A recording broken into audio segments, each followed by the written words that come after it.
উনি উনার কবরে এখনো জীবিত অবস্থায় আছেন, হায়াতুন নবী। তবে আমরা এখন যেরকম জীবিত এরকম নয়, বারজাকি জগতের জীবিত। তিনি ইন্তেকাল করেছেন, মৃত্যুবরণ করেছেন নিঃসন্দেহে। তিনি বারজাকি জগতে চলে গিয়েছেন, কিন্তু সেই জগতে তিনি জীবিত। আমরা যখন নবী সাল্লাল্লাহু আলাইহি ওয়াসাল্লামকে সালাম দেই, দুরূদ পাঠ করি, বিষ্ণু সাল্লাল্লাহু আলাইহি ওয়াসাল্লাম কবর থেকে ওই সালামের উত্তর দেন। আল্লাহ তাআলা ওনার রূহটাকে ফিরিয়ে দেন, উত্তর দেন। সাহাবারা বললেন, ইয়া রাসূলুল্লাহ, কিভাবে আপনি উত্তর দেন? আপনার দেহ মাটি খেয়ে ফেলবে না? রাসূল সাল্লাল্লাহু আলাইহি ওয়াসাল্লাম বললেন, ইন্নাল্লাহা তাবারাকা ওয়া তাআলা হাররামা আলাল আরদি আজসাদাল আম্বিয়া।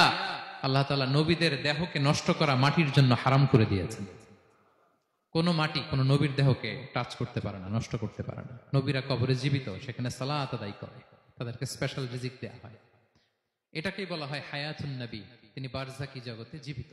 এবার কিয়ামতে বিষ্ণু সাল্লাল্লাহু আলাইহি ওয়াসাল্লামের কি ফিচার থাকবে একটু কিয়ামতে